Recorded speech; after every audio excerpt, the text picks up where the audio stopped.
Yes, actually, the reason that I moved to Sweden, it was because I fell in love with my mom. Yes, that it was the reason. I was in a relationship, and after a while, I realized that I couldn't be far away from my mom. So I decided to move on to Gothenburg. But at the same time, before it was 2007, 8, I can say, when it started the economical crisis in Greece, Athens. So the things working as an actress, it started to be more struggle and struggle and struggle. So at the same time, we all, the most people we know, when the economical crisis started in Greece, it started also to see friends that to be suffering from depression. I lost friends because of the economical crisis, so I couldn't breathe in that environment. So the instinct, something instinct inside me said, now you have to move on forward. You have to go, you have to rethink things, and you have to start over again. So I took a decision to move to Gothenburg and find my friend here and my future husband. When I first came here, it was June of 2011. I just finished my last performance in Athens, and then I took the airplane and I came here. It took 2 years to come inside to the society, to be a part of the Swedish society, whatever that means. Just to understand when people talking Swedish, to understand the culture, how this society works, how is the culture. So now I'm living here almost 8 years. I do feel a part of the society, but as we all know, there is sometimes eyes or that they are showing you that you are a stranger, that you are a foreign in this country. So yes, it's both ways. But I'm happy that I didn't meet that too much, the racism, I mean. I have to say that Sweden as a country is welcoming very well all the refugees. So I've been working with people from Syria a lot. I've been working with people that coming from other countries, from Iraq, Afghanistan, Turkey, a lot. And for me, it hasn't been any problem. But of course, the politicians and some people, they are thinking different. And they want to close the borders, and they want to limitate them, and they want to send them back again. So we are not talking about the solidarity situation all the time. I worked with the refugees in Greece. I was working in Synergio with Yolanda Markopoulou. So for me, it's like natural to work with refugees, because I also feel a part. I also come from a refugee family. My mother was from Mikrasia, from Turkey, and when they beat the population, she came to Greece. So in my blood, there is also refugee blood. So I cannot turn my back, I cannot close my eyes. I'm always open. When I came here in Sweden, it took me, as I told you, 2 years to come in the theater world, in the society. So I started like doing like practicing in a theater. I was cleaning the theater, I was doing the props in a theater, all the dirty job that someone. But I was very happy because this is my environment. I love to be a part of the theater world.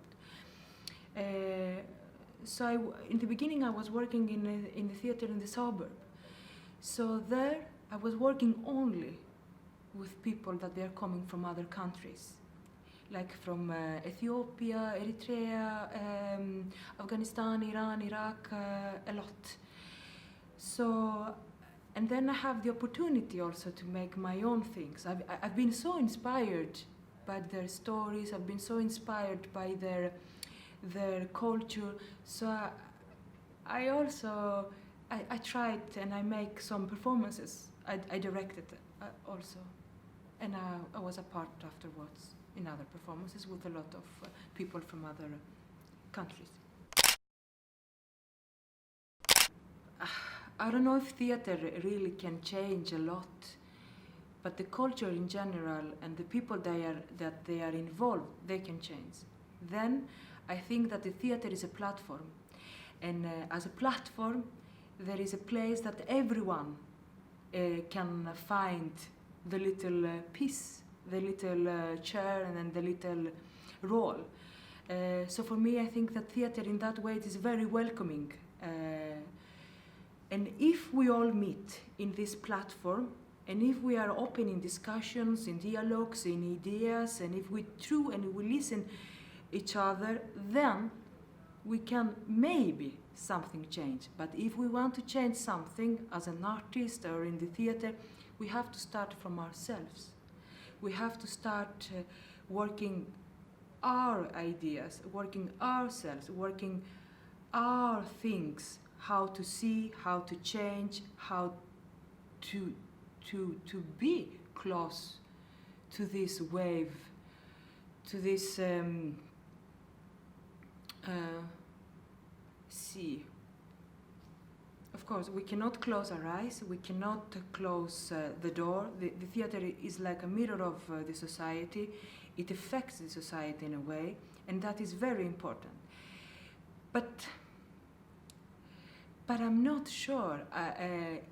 Sometimes I see that the big theaters in Europe, they are taking the theme of the immigration and they are making like big productions, and there is a lot of people that they are going and see the performances, and they are very happy.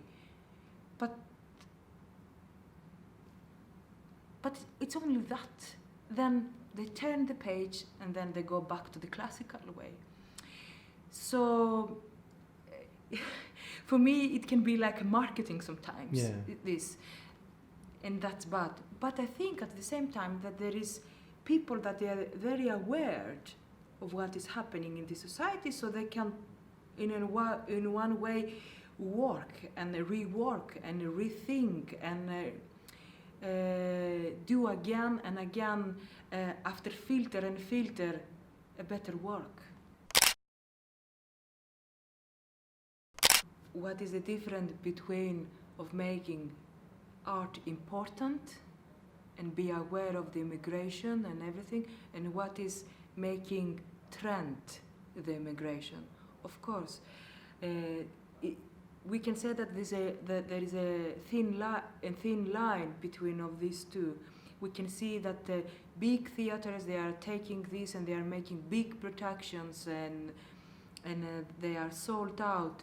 But the people that they are sitting in the audience is just like people that they have the money, that they go to the theater, they see like, oh yes, that is trend.